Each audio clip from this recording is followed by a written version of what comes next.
आज का टॉपिक है आपके पास ग्रिड। सीएसएस के अंदर आप ग्रिड कैसे बना सकते हैं या ग्रिड किस लिए इस्तेमाल होता है, इसको बताने से पहले एक क्वेश्चन आया था प्रीवियस लेक्चर्स के हवाले से कि इनलाइन की प्रॉपर्टी अगर हम यूज़ करते हैं तो वो भी तो डिस्प्ले के लिए यूज़ होती है। और लास्ट लेक्चर में हमने मेन्यूज बनाते वक्त फ्लोट को लेफ्ट के साथ असाइन किया था और उसको इनलाइन किया था, तो उसमें क्या इशू है या क्या फ़र्क है। पहली तो बात यह है कि इनलाइन की प्रॉपर्टी हमेशा इनलाइन एलिमेंट्स के ऊपर लगाई जाती है और जो फ्लोट की प्रॉपर्टी है ये ब्लॉक लेवल एलिमेंट के ऊपर लगाई जाती है। कि ब्लॉक लेवल का एलिमेंट होगा तो उसके डिस्प्ले को मैनेज करने के लिए आप लोग फ्लोट लेफ्ट का यूज़ करेंगे या डिस्प्ले ब्लॉक का यूज़ करेंगे या इस तरीके से डिफरेंट प्रॉपर्टी यूज़ कर सकते हैं। इनलाइन की प्रॉपर्टी उस वक्त यूज़ होगी जब आपने इनलाइन एलिमेंट का इस्तेमाल करना है। ये एक छोटा सा डिफरेंस है उन दोनों के दरमियान। अब चलते हैं हम अपने टॉपिक की तरफ जो कि आज ग्रिड है। ग्रिड के हवाले से ये होता है कि अगर आप अपने वेब पेज के लेआउट को थोड़ा सा रिस्पॉन्सिव करना चाहते हैं, बेहतर करना चाहते हैं, तो उसके लिए आप ग्रिड सिस्टम का इस्तेमाल करते हैं। सामने डायग्राम आपको एक दिखाई गई है जिसके अंदर आपको पास ये डिफरेंट 4 पोर्शंस आपको नजर आ रहे हैं। जैसे कि एक portion main item main content का है, एक साइड बार का है, एक ट्विन का है, दूसरा भी ट्विन का है। तो ये हर पोर्शन अगर आप इंडिविजुअली देखें तो this is known as grid cell, और अगर कंबाइन देखें तो सारे आइटम्स आपके पास कहलाएंगे ग्रिड आइटम्स। दूसरे नंबर पे ग्रिड के अंदर 2 चीजें बहुत इंपॉर्टेंट होती हैं, एक होती है रोज, दूसरा होता है कॉलम।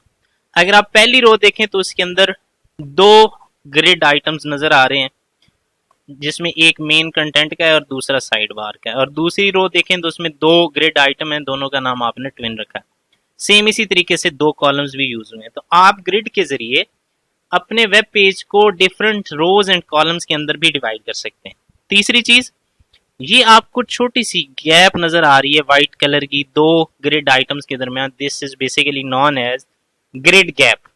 ग्रिड गैप के जरिए आप 2 सेल आइटम्स को थोड़ा सा स्पेस करके सेपरेट कर सकते हैं। तो ये एक छोटा सा एक इंट्रोडक्शन है ग्रिड लेआउट के हवाले से। अब हम अपने विजुअल स्टूडियो की तरफ चलते हैं या वीएस कोड की तरफ चलते हैं ताकि आपको इम्प्लीमेंटेशन करके दिखाई जाए कि ये ग्रिड सिस्टम किस तरीके से जनरेट किया जाता है। सबसे पहले हमने एक कंटेनर लेना है।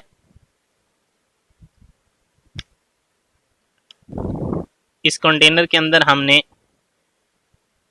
आइटम लेने हैं और उनके अंदर एक क्लास इस्तेमाल यूज करनी है आइटम्स की। और इन टोटल डिव्स की तादाद हमारे पास 6 है। आप रखना चाहें तो 4 भी रख सकते हैं, 8 भी रख सकते हैं, 10 भी रख सकते हैं, आपकी मर्जी। तो इस तरीके से आप डिफरेंट 6 डिव्स जो हैं वो जनरेट कर सकते हैं।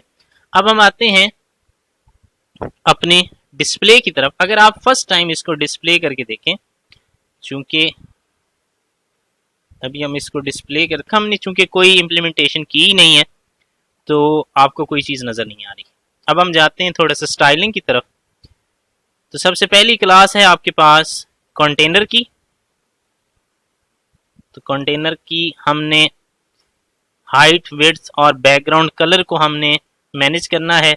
सबसे पहला कलर हमने मेंशन किया, उसके बाद हमने इसके अंदर विड्थ दे दी 500 px की, और दूसरा आपके पास हाइट है, इसको भी हमने दे दिया 500 px। आप अपनी मर्जी से जितना देना चाहें दे सकते हैं।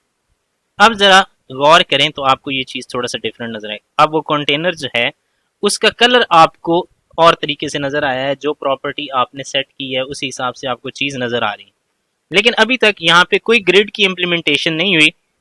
तो अब हम चलते हैं अपने दूसरी क्लास की तरफ जिसको मैंने कहा है आइटम्स के हवाले से। आइटम्स के हवाले से हमने उसका बैकग्राउंड कलर जो है वो मेंशन किया है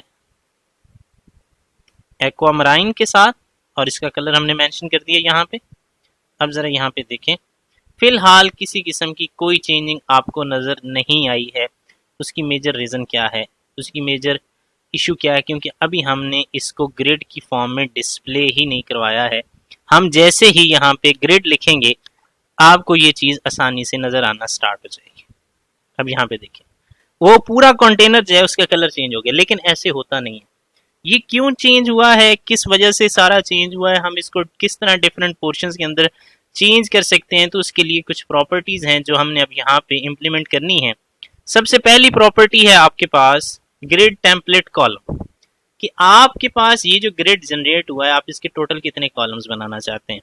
तो हम लेट सपोज इसके 3 कॉलम्स बनाना चाहते हैं। जितने कॉलम्स आप बनाना चाहेंगे उतनी आपने यहाँ पे उसकी विड्थ को मेंशन कर देना है। अब यहाँ पे हमने इसके 3 कॉलम्स बनाए और उनकी विड्थ 120 रख दी। अब यहाँ पे एक चीज अगर आप गौर से देखें, टोटल विड्थ है 500 और हम विड्थ इस्तेमाल कितनी कर रहे हैं 360। तो अभी आपके पास कुछ स्पेस ऐसी होगी जो आपको सेपरेट नजर आएगी। जो रिमेनिंग है, ये जो आपको रिमेनिंग नजर आ रही है ना, इस कलर से लेकर इस कलर के दरमियान, ये रिमेनिंग है क्योंकि इसको हमने इस्तेमाल नहीं किया। अगर आप इसको इस्तेमाल करना चाहते हैं तो आप या तो विड्थ को बराबर हिस्सों में तकसीम कर दें, या अगर आप चाहते हैं कि बराबर हिस्से में ना हो, ऑटोमेटिकली हो जाए, तो लास्ट वाला जो कॉलम है उसकी विड्थ को ऑटो कर दें। ऑटो का फायदा क्या होगा कि जितनी भी रिमेनिंग विड्थ होगी वो कंसीडर कर ली जाएगी। अब देखें यहाँ पे अभी तक वैसे ही चीजें नजर आ रही हैं क्योंकि अभी सही तरीके से वो चीज आपको रिप्रेजेंट नहीं हुई। ऐसा ऐसा आगे हम जब प्रॉपर्टी सेट करेंगे ये चीज आपको क्लियर होती जाएगी। दूसरी चीज है आपके पास ग्रिड टेम्पलेट रो। रोज कितनी बनाना चाहते हैं, तो मैं यहाँ पे अच्छा जितनी आप रोज बनाना चाहें, जितने कॉलम्स बनाना चाहें, उस हिसाब से आपने यहाँ पे विड्थ लिख देनी है। 2 रोज बनाए तो 2 विड्थ मेंशन करनी है, 3 रोज बनाए तो 3 विड्थ आपने मेंशन करनी है। अब यहाँ पे मैं लिख देता हूँ 120 px, 200 px। अब 500 में से ये निकाल दें तो ये बाकी बचता है 180 px के 3 कॉलम्स बन गए हैं, 2 रोज बन गई हैं, तो टोटल 6 डिव्स जो हैं वो इस्तेमाल हो जाएंगे। अब यहाँ पे देखें हमने जो हाइट इस्तेमाल की है वो टोटल आपके पास 320 है, रिमेनिंग आपके पास बच गई है।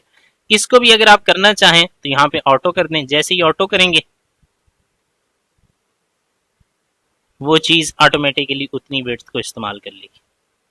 अब हुआ क्या, आपने कॉलम सेट किए फिर भी चीज इसी तरीके से नजर आई, आपने रोज सेट की फिर भी चीजें इस तरीके से नजर आई, तो ये चीजें डिस्प्ले कैसे होंगी। इसके लिए एक लास्ट प्रॉपर्टी है which is known as grid gap. जो मैंने पहले बताया, जो 2 ग्रिड्स को एक दूसरे से सेपरेट करता है, तो हमने यहाँ पे लिख दिया 10 px। जैसे ही 10 px किया, ये अब जो पोर्शंस हैं ये ग्रिड्स की फॉर्म में डिवाइड हो गए। आपके पास 2 रोज हैं और 3 कॉलम्स नजर आ रहे हैं। अगर आप ये चाहते हैं कि 3 रोज हो और 2 कॉलम्स हो तो भी आप कर सकते हैं। यहाँ पे आए, यहाँ पे हमने 2 कॉलम बना दिए और यहाँ पे हमने 3 रोज बना दी। देखिए 3 रोज बन गई, 2 कॉलम। तो ये जो आपने डिवीजन की है ग्रिड्स की रोज एंड कॉलम में, ये आप पे डिपेंड करता है कि आपने उस चीज को किस तरीके से मैनेज करना है। अब यहाँ पे आप राइटिंग करके उस चीज को मेंशन भी कर सकते हैं, जैसे कि मैं इसको कह देता हूँ फर्स्ट, इसको कह देता हूँ सेकंड, इसको कह देते हैं third and so on fourth. जो भी आप लिखना चाहें लिख लें, लेकिन मैं फिलहाल यहाँ पे 2 को इम्प्लीमेंट करके आपको दिखा देखें, फर्स्ट एंड सेकंड। इसको थर्ड कर दें, इसको फोर्थ कर दें, इसको फिफ्थ और इसको सिक्स्थ। तो ये आप किसी भी वेब पेज को कंप्लीटली डिफरेंट पोर्शंस के अंदर डिवाइड कर सकते हैं। जैसे मैंने आपको बताया था कि आप किसी भी वेब पेज को हेडर, फुटर और मेन कंटेंट के हवाले से डिवाइड कर सकते हैं, तो वो भी इस तरीके से अगर आप डिवाइड करना चाहें तो ग्रिड्स के इस्तेमाल करते हुए आप चीज़ों को डिवाइड कर सकते हैं, ताकि आपकी वेबसाइट थोड़ी सी रिस्पॉन्सिव नजर आए। इससे पहले फ्लोट का इस्तेमाल किया जाता था या पोजीशन सिस्टम का इस्तेमाल किया जाता था आपके वेब पेज को जनरेट करने के लिए, लेकिन आजकल जितनी भी मॉडर्न वेबसाइट्स इस्तेमाल हो रही हैं उनको रिस्पॉन्सिव बनाने के लिए बुनियादी तौर पे ग्रिड का इस्तेमाल किया जाएगा। तो ये ग्रिड के हवाले से चंद एक अहम पॉइंट्स हैं, लेकिन अभी ये ग्रिड कंप्लीट नहीं हुआ, इसके हवाले से 2-3 लेक्चर्स होंगे, तो इनको हम ऐसा साथ डिस्कस भी करते जाएंगे। Thank you very much.